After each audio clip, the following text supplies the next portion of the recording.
بسم اللہ الرحمن الرحیم۔ سب سے پہلی بات تو یہ ہے کہ 9/11 کے بعد امریکہ نے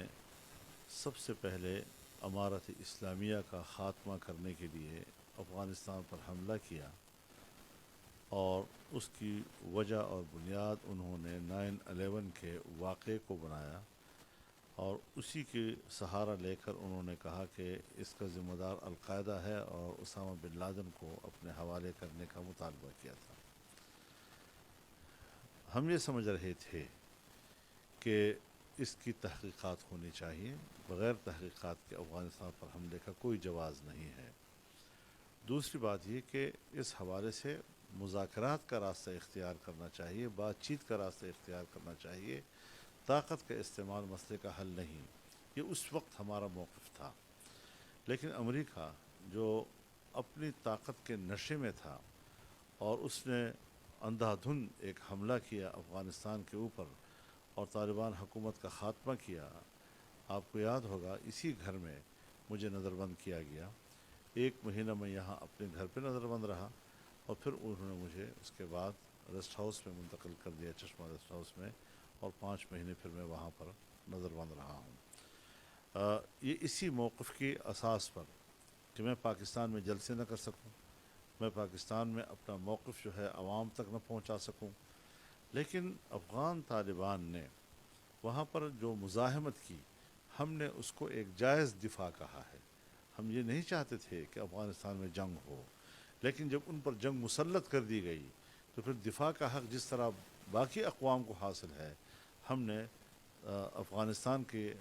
ان جوانوں کو، اس تنظیم کو، امارت اسلامیہ کو اپنے دفاع کا حق تسلیم کیا۔ آج وہ کامیاب ہو گئے ہیں۔ اس کامیابی کے بعد اب جو صورتحال سامنے آ رہی ہے وہ ایک تو افغانستان کی داخلی صورتحال، میں سمجھتا ہوں کہ طالبان اس وقت جس تدبر سے کام لے رہے ہیں اور جس فراخ دلی سے کام لے رہے ہیں، جس وسعت نظر سے کام لے رہے ہیں، شاید ان سے دنیا یہ توقع نہیں رکھ رہی تھی، اور خلاف توقع طالبان روز بروز وہ ایسے ایسے اقدامات کر رہے ہیں کہ جس پر دنیا کو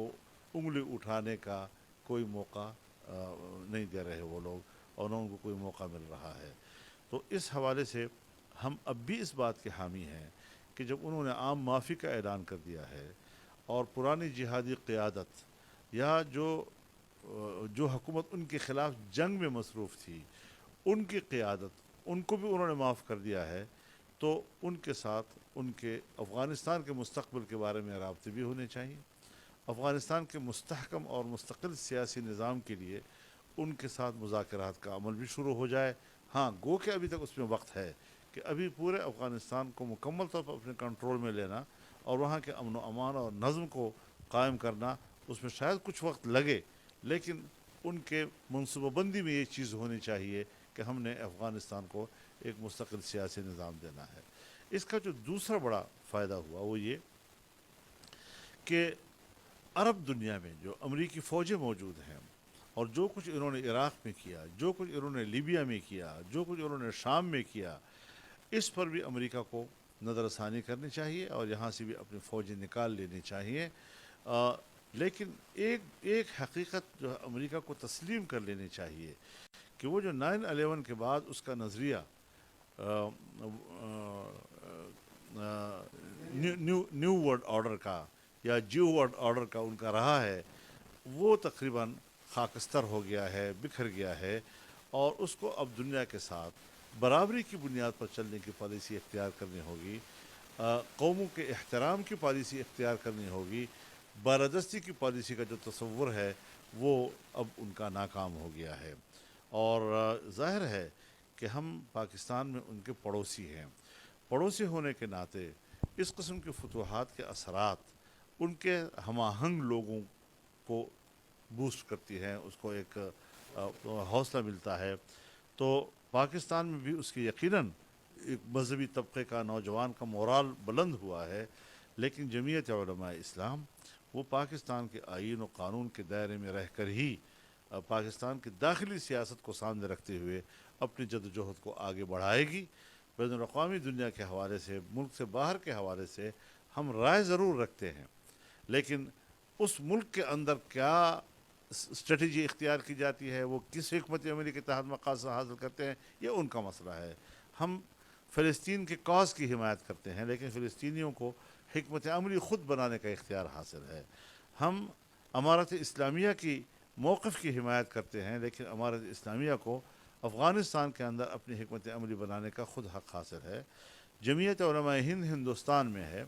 ہمارے اکابرین کی جماعت ہے، ہماری تاریخی تسلسل اس سے وابستہ ہے، لیکن وہ ہندوستان کے اندر وہاں کے مسلمانوں کے مفاد میں ایک سیکولر ہندوستان کو مفید سمجھتے ہیں۔ ہم پاکستان کو ایک اسلامی پاکستان جو ہے یہاں کے مسلمانوں کے لیے مفید سمجھتے ہیں۔ بنگلہ دیش میں جمعیت علماء اسلام ہے، وہ انتخابی جماعت ہے، نیپال میں ہے، سری لنکا میں ہے، جنوبی افریقہ میں ہے، وہ وہاں کے ملک کے حالات کو سامنے رکھتے ہوئے اپنی حکمت عملی بنا رہے ہیں۔ جمعیت علماء اسلام فوکس کر رہی ہے ملک کے پاکستان کو اور اس کے اندر کی سیاست کو، اس سے باہر کی سیاست میں ایک رائے ضرور رکھ سکتی ہے، لیکن اس ملک کے لوگوں کی حکمت عملی، ان کے تدبر اور ان کے جو اقدامات ہیں اس میں مداخلت کا حق نہیں رکھتی جی۔ اور ان کو کامیابی ہوئی ہے، میرے خیال میں ہم ان کو مبارکباد پیش کرتے ہیں، امارت اسلامیہ کی بحالی پر ان کو مبارکباد پیش کرتے ہیں، اور توقع رکھتے ہیں کہ افغانستان کے ایک مستحکم اور مضبوط مستقبل جو ہے وہ پاکستان کے مفاد میں ہے۔ ہم اس کو پاکستان کے مفاد میں سمجھتے ہیں، اور پاکستان بھی ان کے ساتھ انتہائی اچھے مراسم قائم کر کے آگے بڑھنا چاہیے ہم لوگوں کو، کیونکہ ہمارا قبلہ ایک ہے، ہمارا دین ایک ہے، ہمارے مفادات مشترک ہیں، اور ایشیا کے مفادات اس وقت، پہلے کسی زمانے میں اس کا دروازہ افغانستان تھا، آج پاکستان بھی